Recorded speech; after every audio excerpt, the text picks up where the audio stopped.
Professor, you said a lot of wonderful things about China, and surely they're doing a lot of things right.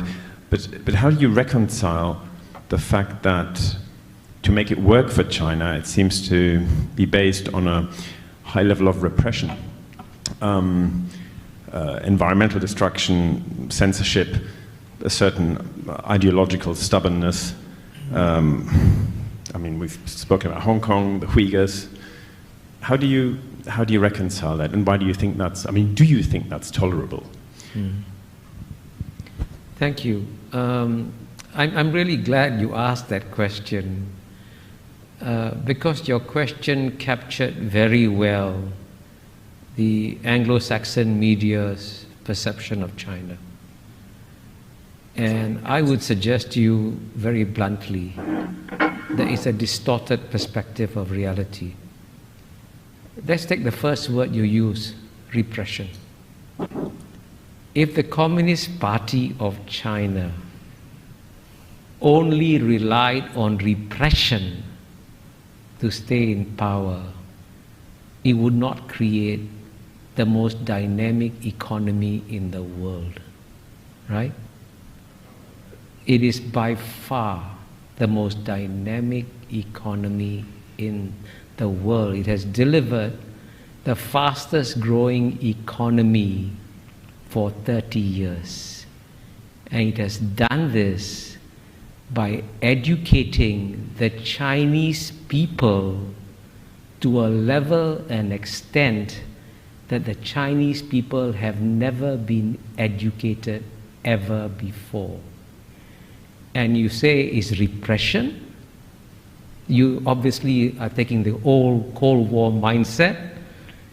I was in Moscow in 1976, and I saw repression in Moscow.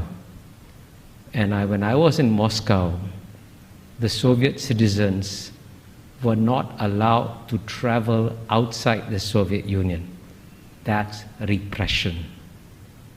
In the year 2019, 139 million Chinese left China freely. Guess what? Zero defectors. 139 million Chinese, right? That's twice the population of the UK. Went back to China. So all your description, when you say environmental degradation, China's climate change policies are far more responsible than those of the United States, which has not once, but twice withdrawn from global environmental protocols. Kyoto Protocol, the Bush administration left 8 years. Paris Accords, Trump administration left 4 years. And you know what? The reason why we're having climate change today is not because of new flows of greenhouse gas emissions from China and India. It's because of what the Western countries have put in the atmosphere since the Western Industrial Revolution. Get the data. The single largest contributor, cumulatively, right, is number 1, United States, number 2, Europe, number 3, China. Right?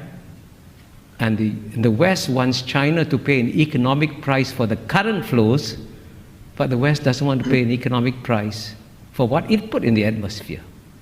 You want to deprive the Indians of electricity when the United States could just, by the way, if the United States could impose $1 a gallon tax, that would save the world. Cut down gasoline consumption, raise money for investment in green technology. Simple solutions. And by contrast, the largest reforestation program in the world is carried out by China. It has already reforested an area the size of Belgium or bigger, right? So all your descriptions capture the natural distortions of China that you get in the Anglo-Saxon media, which violate the rules of the Enlightenment, which say that you must be rational, calm, and objective, especially in understanding your adversary. And if the Chinese were as stupid and as incompetent as you describe them to be, don't worry about them. But I can assure you, you are now dealing with a far more intelligent and rational actor that doesn't fit any of the Anglo-Saxon categories that you applied to them. Please forgive my bluntness.